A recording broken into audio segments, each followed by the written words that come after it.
of Sprague Street, and I've really seen the creative class blossom over there in Southside since he's been there. So we welcome you.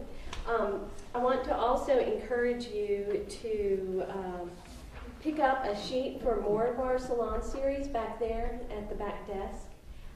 We have some really interesting folks coming. David Baer, who writes with Winston-Salem Journal. He's a horticulturalist with Renolda House. And also Eric Jackson, who works with Old Salem Museums and Gardens. They'll be here with the Margaret Norfleet Neff and her daughter Salem to talk about historic seed preservation and about that, the whole slow food movement, why that's so important in this community. And then later in April, Jan Detter, who's a local artist here in town, will talk about the rise of textiles in this community and kind of like what life is like as an artist in Winston-Salem. So I encourage you to come do that. Also, please sign up. We have a raffle. So at the end of Marc's talk today, we'll have a little raffle. We'd just like your contact information so that we can add you to our list so we can let you know about future events. All right? So without further ado, I'd like to introduce you to Marc Bryson.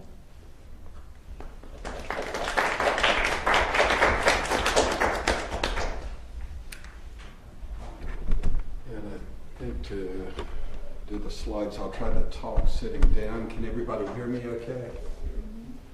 And to do a little bit of background on St. Paul's. In the first half of the 20th century, the two most prominent architects in the United States were Ralph Adams Cram and Frank Lloyd Wright. And we're real lucky in Winston-Salem to have a church designed by Ralph Adams Cram. He's considered the great ecclesiastical architect from America. St. Paul's was built in 1928 and kind of an English parish church design. And I'll just go through these slides. I can figure out how to do it.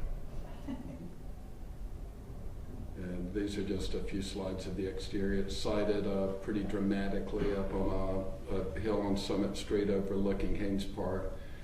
And this is they're not progressing.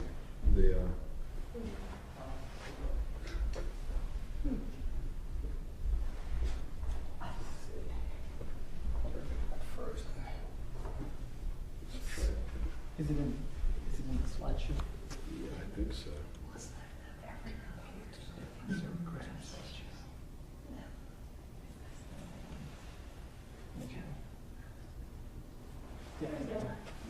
So just, okay.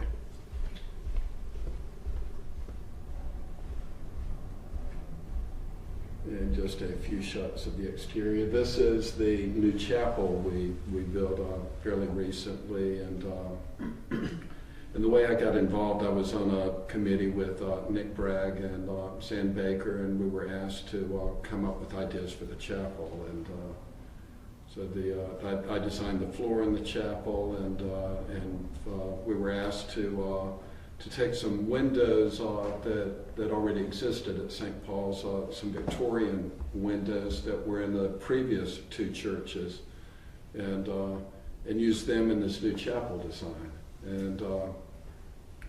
And Zan had been down in Wilmington, North Carolina, and a stained glass artist had retired there, and he had designed a window for Mrs. Paul Mellon at a chapel she was building in Washington, D.C.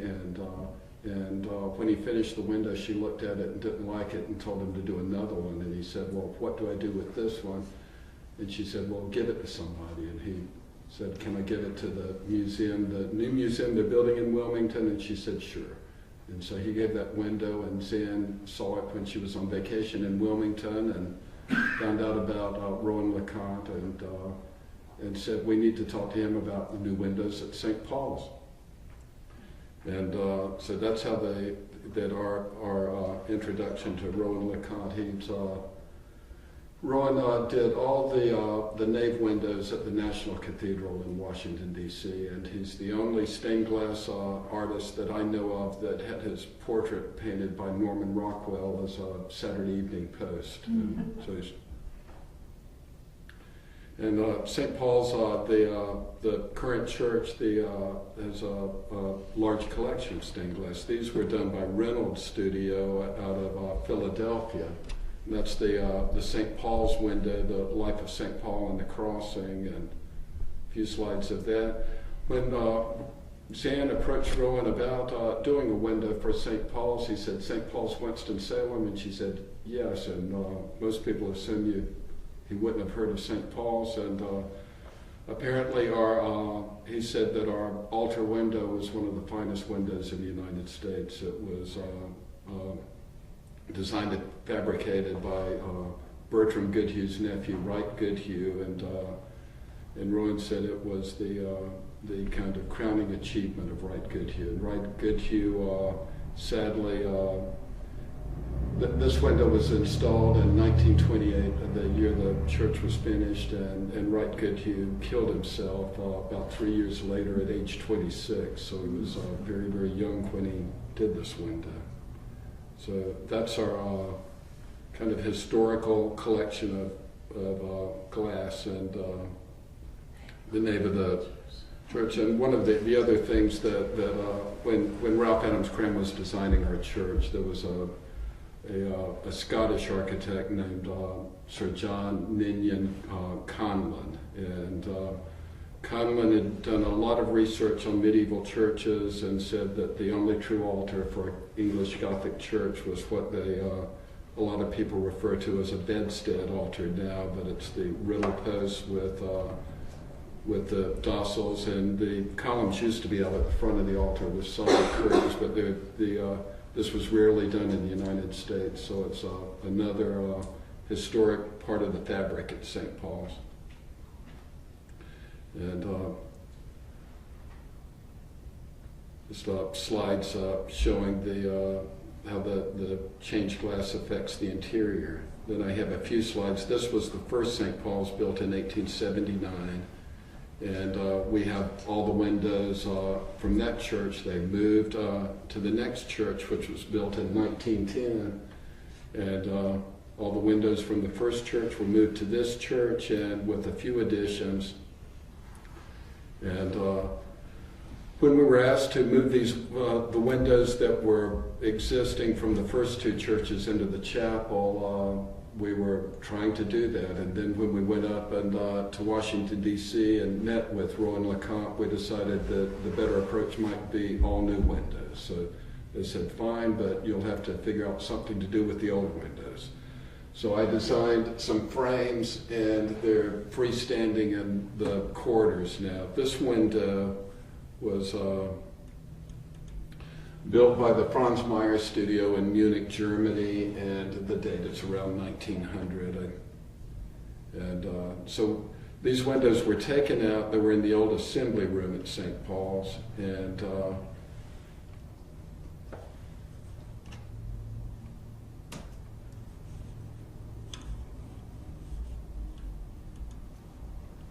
then another Franz Meyer window.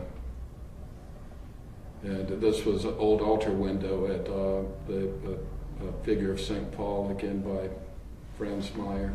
And most of these windows date from the late 19th, early 20th century. It's not, I think, yeah. It's not changing again. Stuck again. Okay, let me see if this. Are you using the space bar?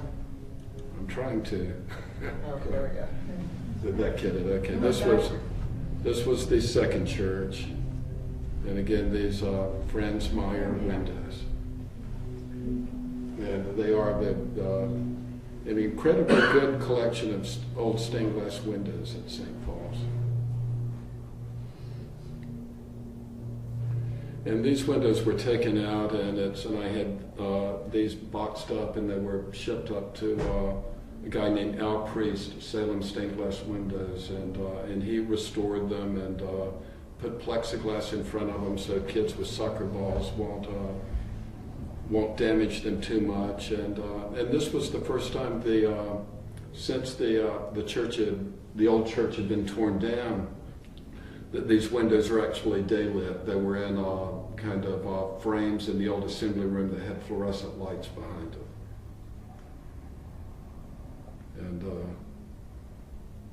And these are all done by Franz Meyer, except for these two windows that are the first windows in the hallway, and these are Louis Comfort Tiffany, the only Tiffany windows we have at St. Paul's.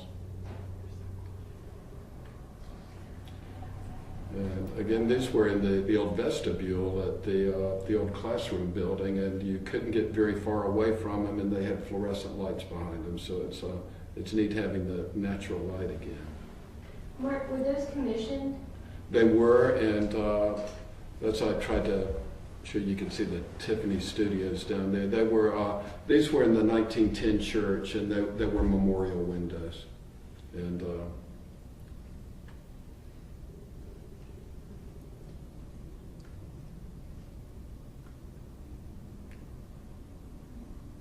they were in memory of David Dodge Schuler, who I think was one of the priests.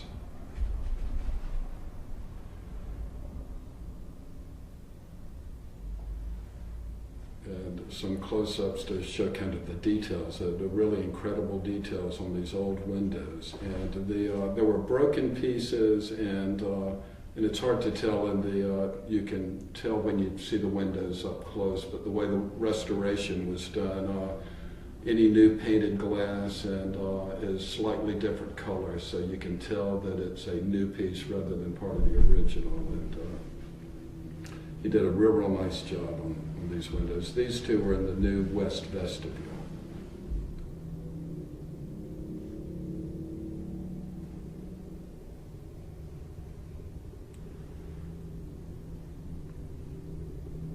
Again, all these windows were done by the Franz Meyer studio in Munich, Germany. And now we get to our new chapel windows that Rowan LeConte did. These were in a long time in the making, the process of about 10 or 12 years. And Rowan LeConte met with each donor, and we're real privileged tonight to have one of the donors here. And so go back to this one, and Adele said that she would talk a little bit about this window. And Pat, would you like to? Would you like to say something about that? I'd like to say anything. Okay. This is Pat Michael, who donated that window in memory of her late husband, my late father, David Hill Michael, who was from Haywood County, North Carolina, or just up near where Waynesville is. So it's a representation of rhododendron and mountain laurel, which are his from his native home. And Mother said that she had the best time talking to Rowan LeConte about him, about Daddy, and that this is the design he came up with. So. Lovely. And it's in a long hallway, so it kind of shines on the people who walk down the hall. And Daddy was very involved with the church, so it's a real happy thing to see that. So neat that Rowan met with each family that gave the windows, and decided on a theme of nature and asked about favorite flowers. So it's real unusual, the non-figural, the windows. And Rowan, I guess, is in his 90s now, and so we were. He said that this was the last commission that he was accepting, and so we're real lucky to have these windows. Didn't we get bumped by the National Cathedral? We did. They had one last window that they had to do, and that was kind of his swan song for the National Cathedral. And he had worked at the National Cathedral from the first thing he did was some mosaics and a chapel in the Undercroft when he was 15 years old. So it's been a long involvement with the National Cathedral. This is the first window, and again, they're all floral themes. And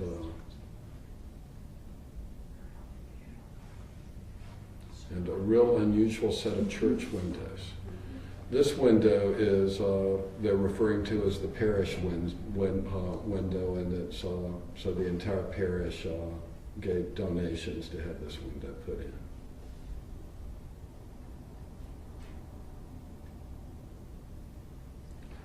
What's the scale?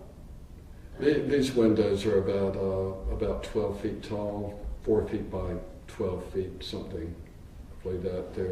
They're quite large, a lot larger than they look in these little photographs. And these are all in the lower part of the chapel. The upper windows are being fabricated now, and we have two very, very large windows, one facing east, one facing west, and then a circular rose window that faces south. So they're almost as tall as, I'm trying to figure out how big 12 feet is. Right about that exit door over there. Wow. That's amazing.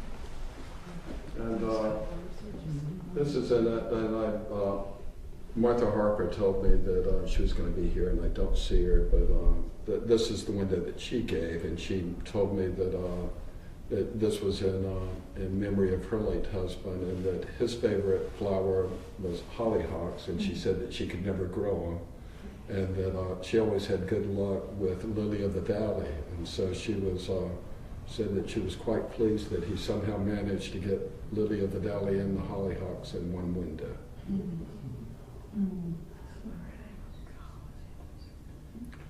And the way these are done, the method for doing stained glass has not changed since the Middle Ages. And again, the painting is done with different types of metal, and then they're fired, so it's fused into the glass. And the leading cames, it's all a very time-consuming, painstaking process. And these windows were all fabricated by, and I believe I've got a good shot at the end of the bottom of this window that Mary Clerkin Higgins out of Brooklyn, New York, and she's a real neat lady too. And she took Rowan's sketches and actually laid them out and had all the glass cut and pieced together. And she brought them down here and had a little crew install all these windows for us. Mark, she told me she had to do research on each plant because it was a cartoon. Right. It was not specific. Mm-hmm. She didn't really know what a dog would look like, so she had to do research and figure it out. And she and something about the way she gets the glazes and things to stick. It's real low tech. She mixes sugar with water and that sort of thing. But it was Oh, you need to hold it in place until right, she fires right, it? exactly. Oh my.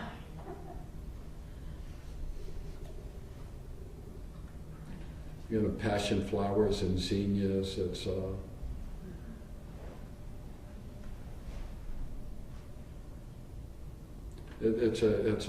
amazing collection of windows.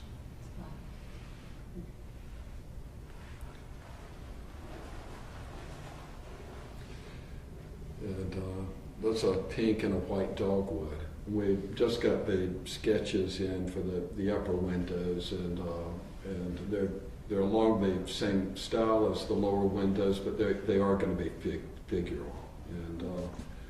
And the first one going in, I believe, is the west window, and it's a Holy Family, and still fairly abstract, but and they're quite a bit bigger scale than these. And they're supposed to be going in about 6 months, I believe. Some roses. How many of these are there? There are 1, 2, 3, 4, 5, 6, 7, 8, 9, 9, 10, 9, 10, 11. I'm trying to count in my head. 4, 5, 6, 7, 8 lower windows, and then the 3 real large upper windows. Wow. And Pat's window is the only one that's not in the chapel proper, but it's right in the kind of narthex area right outside the chapel.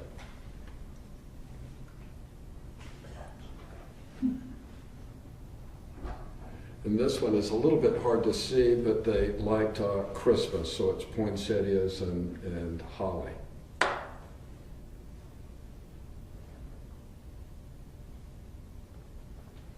And the dogwoods show up pretty clearly on this one. And this is the rhododendron window.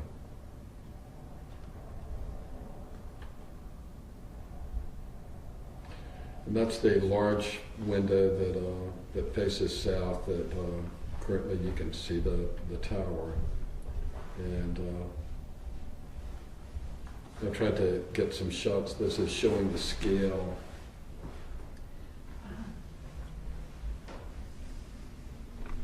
Now, are they gonna have stained glass eventually? Those windows are being done now. Oh, okay. And so they'll be in about 6 months, I believe. I know the west one will anyway. That I don't know the time frame on the other two windows. It's it's a painstaking process, and and I believe that I was told too that they were so impressed with Mary Clark Higgins that they're having her design one of the windows outright, and then Rowan is doing the other two. And the kind of recycling and green things, the cross and the altar in this chapel were made from a magnolia tree that was taken down when the chapel was built, and so it's hard to tell the scale, but the cross is about 10 feet tall, hanging off the beams, and it's a real unusual use for magnolia wood. And that shows the shot down the hallway with the frames in the windows, and this was taken right in front of the chapel. And that's the last slide. So thank you. Thank you. Thank you.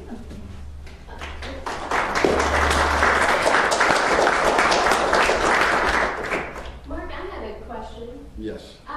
So the first St. Paul's was 1875, is that right? 1879, I believe, and it was where the Rush is now, okay. Downtown On 4th Street? on 4th Street, Oh.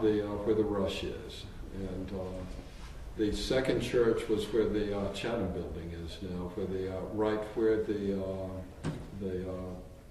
Washington Perk is putting their new store. They're again on the corner of Washington, and the second church was only used by St. Paul's for about 10 years. The property became so valuable, and the new church was what they didn't get from the money for selling the old property was Robert Lassiter, who was a CEO at Reynolds Tobacco. They paid for the rest of it, and he's the one that actually hired Ralph Adams Cram and had the church done. So it's we owe a lot to R.E. Lassiter too. Well, did they just outgrow the first church? No, when this church was built, they had a parish of about 170 people, and they built a church that would hold about 700. So no, they didn't outgrow it. They were being real ambitious. So why did they move from the first to the second? I think that they did outgrow. The first church was a rural small chapel.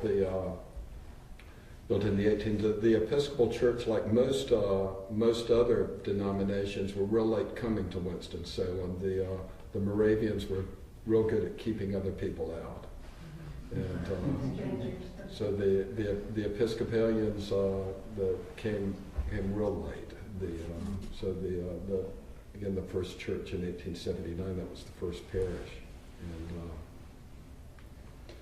And they actually, by that time, when the church was starting, they were actually meeting in Old Salem, so the Moravians were quite a bit friendlier by then.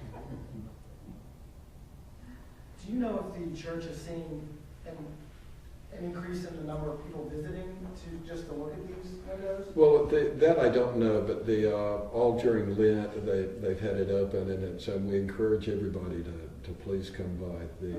That's a follow-up, is when is the church open for people to? During the week, it's always open. During Lent, they've had the front entrance open, but during the week you can go anytime, and but you have to go in through the entrance on the west side. But the main church and the chapel are always open. It's really worth visiting too, because you can't tell from the pictures, but it's like being in a garden made of glass. And the best time to go is on an overcast day. I have a question, not about stained glass, but one of the most striking things about the church to me growing up in Winston was that blue neon cross. Was that there from the 20s on, or when was that? No, it was. I've forgotten the story behind there, but no, it's from the World War II era. And it has become a local landmark, and unfortunately they were having some electrical problems, and so they changed it over. It's no longer neon, it's now LED, I believe Is it really? Yeah, so it's a disappointment. It It's is. kind of a historic neon It is. cross. Yeah, neon is a vanishing species now. Yeah. You don't see neon much anymore. And you don't see any on St. Paul's anymore. Yeah, either. that's too bad. Mark, you mentioned briefly that you designed the terrazzo floor. Right, there's a marble floor in the chapel, and Margaret Norfleet Neff was mentioned earlier. She helped with. She's got a labyrinth at her house, but we did a lot of research and figured out the space. But it's loosely based on the labyrinth at Chartres. And a labyrinth was during the Middle Ages was. Kind of symbolic of going to the Holy Land. So there's one path in, and you follow the path until you reach the center, and then one path out, which is the difference. But there are no dead ends. And the one I came up with for St. Paul's is a little bit different. It only has, I think it's 8 circuits rather than 16 like Chartres, and there's one that goes all the way around the outside, and Chartres doesn't have one of those. So it's and they move all the chairs off the labyrinth at certain times of the year, and they use that as a meditation too. But it's, I believe we're the only indoor labyrinth in Winston. There are 2 or 3 outdoor labyrinths. Mark, when Rowan LeConte and the fabricator came, they talked about the antique glass that they used in those windows. Could you Right. talk about that a little Right, Rowan, this was, again, decided that this was going to be his swan song. So he had a huge collection of glass that he had collected over the years, and he said that the best glass was being made in England, and so that's the glass he used and had Mary Clark and Higgins using these windows, which is really neat. We flew up to DC, and that's kind of one of those once in a lifetime things, but Rowan has a key to everything, so we were all in the galleries and up in the towers, and seeing the windows very, very close. But it's I think most people are familiar with the Moon Rock window, which is one of his famous windows. But it was fascinating. He was, and he said that the finest stained glass, he's a very modest man too, that the finest stained glass artist that America's ever produced was Wright Goodhue, and he said that this was one of, that the altar window here was one of the finest windows by Wright Goodhue.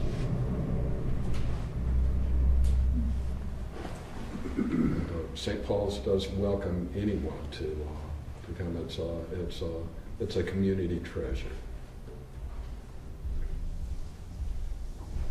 Well, unless there's more questions, I want to thank Mark again